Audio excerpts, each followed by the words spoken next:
Ok. Nous sommes toujours au niveau de l'étude du mouvement d'un satellite autour d'une planète. Nous avons retrouvé l'expression de l'accélération au niveau de la vidéo précédente. Dans cette vidéo, nous allons retrouver l'expression de la vitesse de notre satellite. Alors, on va partir déjà de l'expression du vecteur accélération qui est égal à G, M, R carré porté par le vecteur normal petit n. Alors, nous avons également démontré que l'accélération est égale uniquement à l'accélération normale, car cette accélération est portée par le vecteur normal.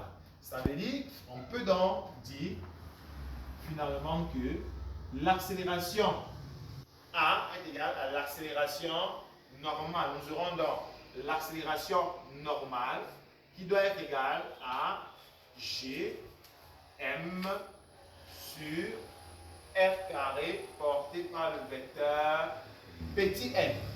On rappelle que G M sur R carré n'est rien d'autre que l'expression du champ gravitationnel. Si la planète est la Terre, n'est rien d'autre que le champ gravitationnel créé par la Terre à une altitude h de la Terre. Donc, on rappelle que G de H est égal à G M sur R carré.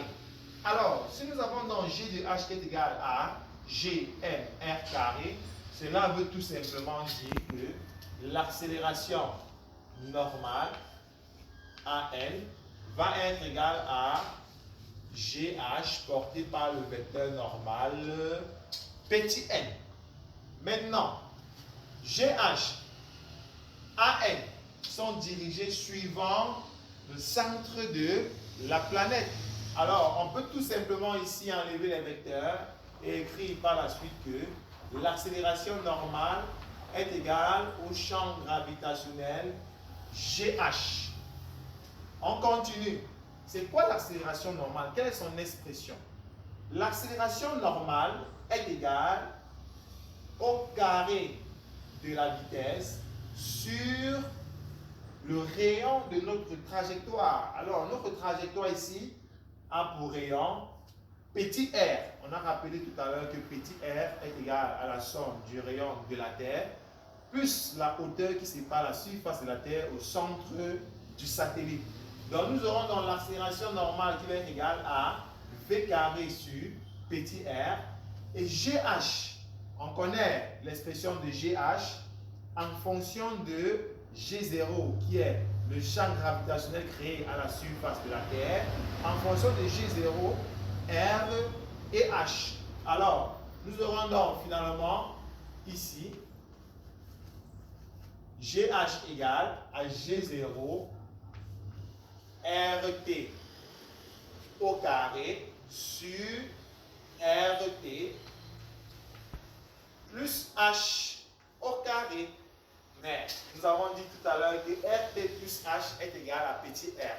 On peut donc remplacer RT plus H tout simplement par petit r au carré. Alors, nous avons donc V carré sur R qui va être égal à G0 RT carré sur petit r au carré. Cela nous fait donc tirer V carré qui va être égal à G0,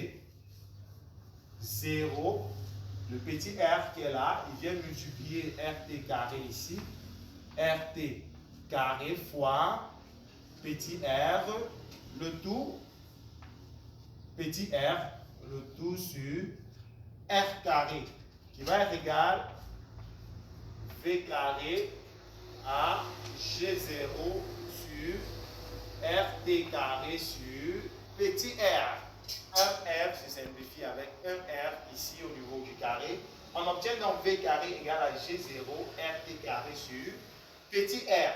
Enfin, on a donc la vitesse qui va être égale à RT